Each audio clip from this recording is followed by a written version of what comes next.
Let us make some sensational stuffed dumplings. I'm going to start by washing, boiling, and cleaning my saltfish. I finely chopped garlic, pimentos, bandana, carrots, onion, and cabbage. I sauteed my cabbage and my onions until they were a little bit softened. Guys, it is a matter of preference. You can add as much or as little veggies as you like. And while I used saltfish, you can use smoked herring or even minced chicken. I then went in with my carrots and the rest of my chopped seasonings. Popped in some of my secret all-purpose blend. Use whatever all-purpose seasoning you like. So guys, cooking the saltfish together with the veggies ensures that you don't oversalt the food, because you can adjust the level of salt when the saltfish is already added. And while our filling is cooling completely, we can start working on our dumpling dough. You can definitely use your hands to mix this dough. I was a bit pressed for time this day, so I used my stand mixer.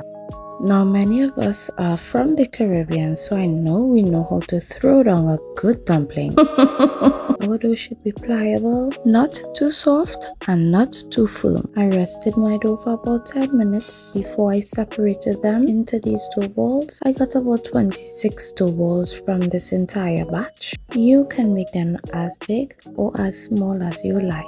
Now guys, the thicker you roll these, the longer they will take to cook. And if you roll them too thin, they will burst while boiling and, well, we'll have soup. We're not making soup today, okay guys? Anyway, so after filling, we're going to brush the edges with water so that we can seal these really well. We do not want these to open in the pot, because as I said before, we are not making soup. This is my preferred method for sealing the edges. I fold them over each other, but if you want, I will show you where you can seal with a fork and it works just as well. So don't go telling yourself, I can't do it like how Samantha did his. Yes, you can. You know what? Let me show you.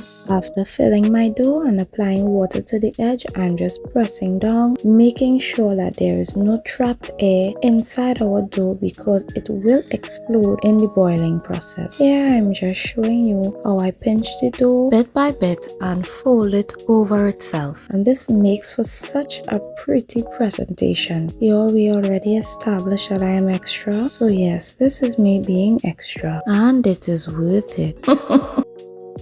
Now I made sure and salted my water, added my dumplings, and I boiled them for about 5 to 8 minutes until they started floating to the top. Here we need to be very gentle because we do not want these babies to pop. Now this process is optional, but it takes these stuffed dumplings over the top, and we like it over the top here. So I sorted my tomatoes, onions, sweet peppers, garlic, added some seasoning to it because we season at every step of the cooking process, and then we add our dumplings and mix that really well. Make sure our dumplings are coated in that amazing sauce. What a sensational dish. Y'all, I hope you give this recipe a try and enjoy.